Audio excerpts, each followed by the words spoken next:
kayo nag-come up na si Ren ang maging celebrity and ambassador ng CC6? Yes po. So, sorry ma'am, nadyan po pala. Saan po kayo?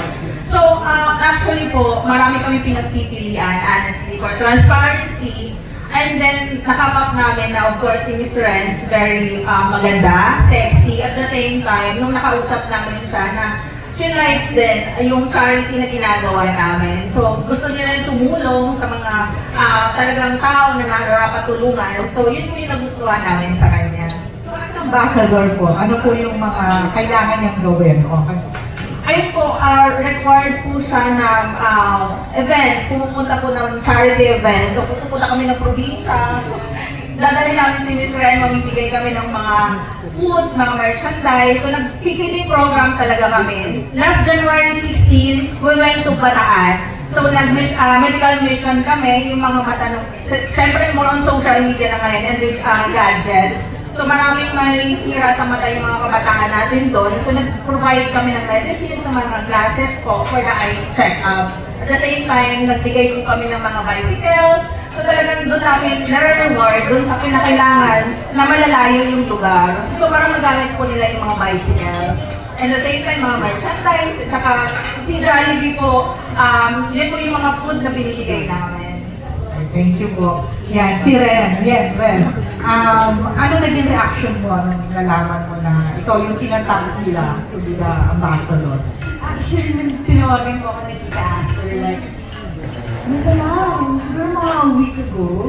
So, nung sabi na nasa taping ko kanan actually, nasa Canton taping ako, and nung una siya tumawag, hindi ko pa nasagot. And then after nun, alam kong importante yung sabihin niya kasi may follow-up na text. Sabi niya, I have something big for you. Sabi ko, okay tita, I'll call you after yun namin mag-date ganyan. And then, nung sinabi niya sa akin, sobrang excited siya. Dahil, ito nga, sinabi niya sa akin, in-explain niya. And ako, initially, wala po akong naramdaman. Sabi ko, okay, ayoko munang masyadong umasa or ayoko munang masyadong isipin hanggat hindi ko pa napapirmahan yung contract. Parang something like that. And ako po kasi hanggat wala sa harapan ko, parang ayoko munang angkinin. Parang ganun, kasi parang ilang beses na din nangyari na parang akala ko para sa akin, pero hindi pala. So, dahil yun, natuloy siya, I'm so happy. And ngayon siya nagsisink na parang okay, kaya na-level na talaga and nangyayari na talaga siya. So, bongga ang pasok ng 2020. Super. Opo, as in, effective po pala yung maglalagay ka ng 50 pesos sa likod ng phone mo nung New Year. Kasi ginawa ko po. Di ba may ganun? Sabi, ano daw, for money lock daw yun. So, ginawa ko, so wala namang mawawala eh. Tapos bilang, after how many days, and then, here we go. So, next year gawin nyo, walang mawawala, malay nyo, di ba? Kailangan 50 talaga. Opo, nakita ko lang na 50 pesos daw, i-fold nyo lang into like 3 folds and nalalagay nyo sa phone nyo. And then, tada! Money love. Okay. Then, kasi diba, given na yan, ay sa online casino, ikaw ba, do you also play? Ganyan? Nagkakasino ka rin ba? Kumusta? Before, meron po ako na-experience na may mga friends ako na pumunta kami sa isang casino, sikat na casino place dito sa atin. And yung iba kong mga kakilala, naglalaro talaga sila. And then in-explain nila sa akin na ganito, ganyan, ganyan, ganyan. So ako talaga as in clueless. And then meron doon na parang, pag nag-try ka mag-member sa kanila, magkakaroon ka like 500. Parang equivalent siya sa pesos. And then pwede mo siyang laruin, parang gano'n. And then sabi ko, okay, fine. Sige, nilaro ko lang siya like sa parang slot. And then, meron talaga pala yung lumalabas na money, meron pala talaga kapalit yun. Pero, nung time na yun, parang for fun na talaga siya for me. Kahit sa mga friends ko, kasi parang ginagawa nila yun. Pero, nung time, nung na-try ko siya, okay, for fun lang. Pero hindi ko siya tinuloy-tuloy din. Siguro hindi siya para sa akin yung maglaro talaga like physically na pumunta ka doon, ganyan. And ngayon, very sikat yung mga online casino games. kada tingin natin ng mga social media, kada open natin ng mga apps, laging may mga ads na gano'n. So I think it's everywhere. Nangyayari siya, at marami ngayon na nagsusubukan ng mga casino apps. So, hindi ko pa nakatry, pero let's see. But, of course, sa atin lahat, isa lang naman din yung message na gusto kong sabihin na kung itatry natin siya, dapat may moderation. Parang pag-inom lang din yan. Kung gusto natin maging masaya, we can drink, but with moderation. And ipon muna pag may extra, pwede. Parang gano'n. Fairness, ganda. Thank you, Len. Congrats. Thank you po. Next. Ay, congrats po. Tatanong ko lang, kasi yung last movie mo was Marita. And congratulations kasi box office siya. Kaya ang tanong ko, what do you expect from you this 2020? Currently, nagtitaping pa rin po kami for Ken Pamela. And tuloy-tuloy pa rin yung mga magiging excel. Kailan may mabangan. Dahil yung character ko actually, parang this year pa lang talaga siya mas makikita and mas makikilala ng mga tao. And I'm so excited. And then, meron din po akong umpisahan na TV series for TV5 naman. Kasama ko po din si Sara Labati, si Sid Lucero, and Kiko Estrada. Lumuhod ka sa lipa. So, nag-start na po sila mag-taping. Siguro naka 2 days na sila. And ako po kasi yung character ko mas on second week. So, mas nauna po sila. So, yun po. Yun yung mga ginagawa ko ngayon at yung magagawin ko. And sana mas madagdagan pa. Gusto ko natin maging busy this year. But eventually, stop ka na sa sexy role? Ito po talaga yung gusto ko. Mas gumawa ng mga kung ano yung mga pinapangarap ko before, mga roles na parang nakikita ko lang sa mga kaibigan kong artista, gano'n. Parang mga naging inspiration ko din para mapunta ako dito. And ngayon na nandito na ako, parang, diba, why not na i-embrace ko siya fully and enjoy and mas i-hone ko yung craft and yung talent ko. And so ngayon, ito po talaga yung focus ko. But kung may darating na sobrang gandang material, like, makakatulong sa ating industriya, sa ating local Philippine industry, why not? Diba po? Hindi po natin sinasarado yung ating pintuan, lalo na sa mga proyektong makakatulong sa atin para mas maging mabuti at magaling na actors. Nothing has been written so much about your love life. Kumusta?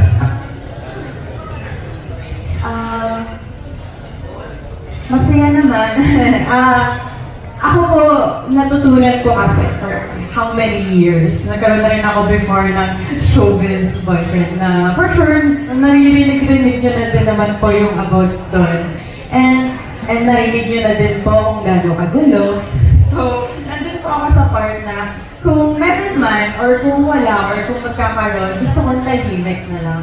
Kasi mas hindi alam ang mga tao or mas wala silang idea, mas wala kang maririnig. So, private and happy and simple.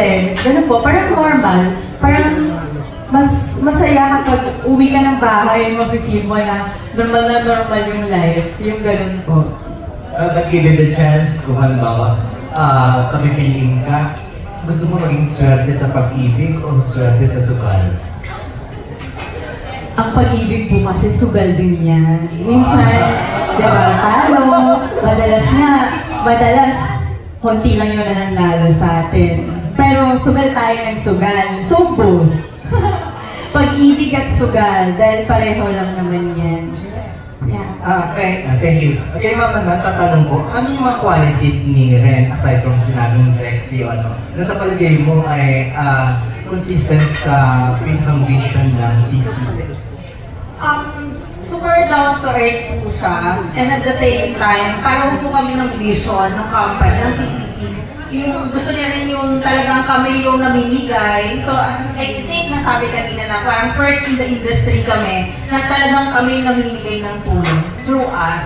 So, yun po yung nagustuhan ko kay Miss Red at willing talaga, game na game siya. So, parang I think mga next week, mag-schedule na kami, pupunta na kami sa mga lugar na kailangan, mag-distribute ng tulong.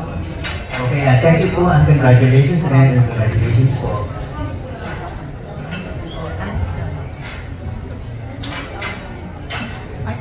Miss Jet, Yes. ano po yung masasabi niyo dun sa mga artista na parang itinahihiya or ayaw nila maglaro kasi daw makaka-apekto sa kanila? Siguro po mamimili lang po sila ng kumpanya po talaga. Like for example, my certification.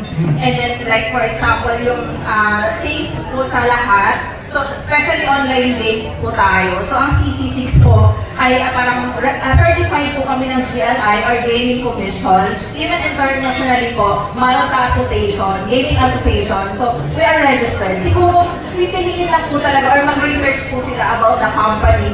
So I think lahat naman po, it's a matter of options. Lahat naman po tayo pwedeng mamili kung gusto mo magsugal or hindi po. And then, yung mga addiction na po sa gambling, we can also, we can tell them na pwedeng magpa-check dun sa experts.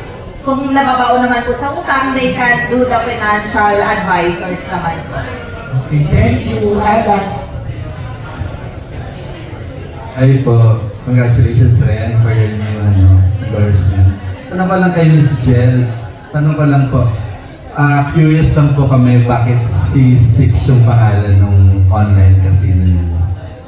Kasi although mahilig talaga sa numbers, magbigay lang po ako ng konting background. So, yung founder po ng CC6 is Malaysian. And then at the same time, of course, they have lots of businesses. So, they are also operating in Vietnam, Indonesia, and Thailand. So, in Vietnam, parang 78 win. So, hilig sila sa 7, 6. So, yun po yung sa Chinese people din po.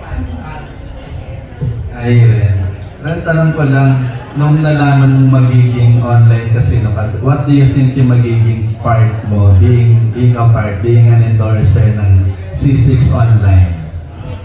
I-make sure ko po una sa lahat na hindi po ako magiging bad influence sa mga followers ko.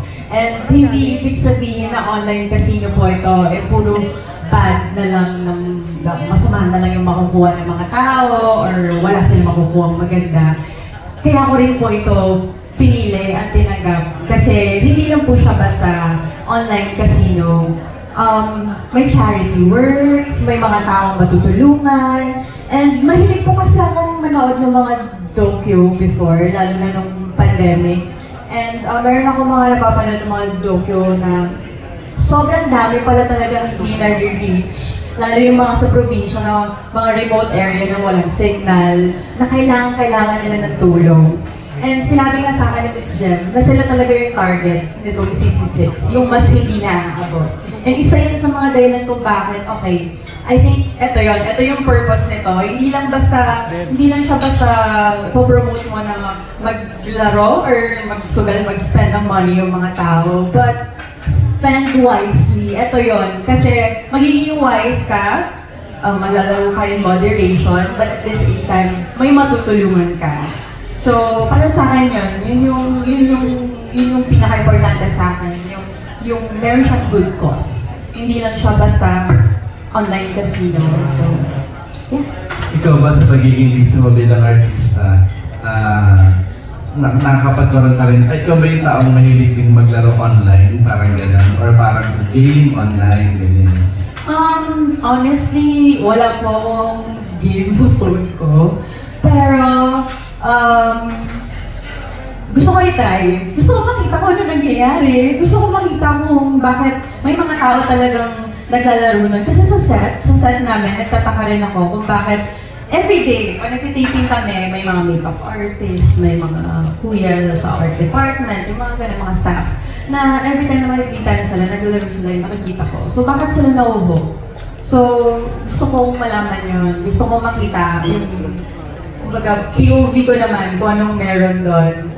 So, and of course, to spread awareness na pwede tayo maglaro.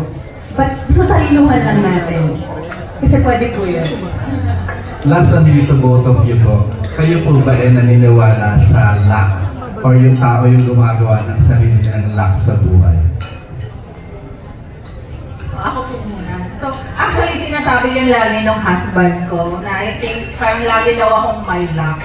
Parang siniswerte daw ko lagi doon sa ginagawa ko. Kaya nakapag-set up kami ng company. So, but for me, I think it's matter of hard work. Kasi parang dala lang ng swerte. Kasi kung pinagbubuti mo yung mga bagay-bagay, susunod yung swerte. Kasi nasa puso mo or passion mo yung ginagawa mo. So yun yung luck. Kasi nagagawa mo yung gusto mo, at the same time, of course, well paid off naman. And or kung pagsugal ka naman, kung talagang ginagalingan mo, inaaral mo, mananalo ka talaga. Ayun po. Si Ren naman. Ako po, parang pwede bang 50-50? Kasi meron talagang mga tao na wala silang ginagawa, sobrang swerte nila. Yung talagang pinanganak po sila na parang ibibigay talaga sa kanila lahat, mayaman yung pamilya nila, as in, successful yung mga careers nila, kahit hindi masyadong ganun ka, nag-start talaga sa pinakamababa, as in, nandun sila agad eh. Parang, para sa akin, pure luck talaga yung ganun, lalo na sa industry. Kapag may mga nakakita ako na, sobrang ganda ng buhay niya, and then nakuha niya lahat ng meron siya ngayon, and ganun lang. So, naniniwala ako na may mga tao talagang maswerte, and naniniwala din ako dun sa 50% na part na sa mga katulad ko na pwedeng maswerte din ako or pwedeng hindi, na kailangan talaga natin ng hard work, prayers, and kailangan mong i-motivate yung sarili mo para isang araw masabi mo na swerte ko, meron ako nito, at may share ko siya sa mga mahal ko sa buhay.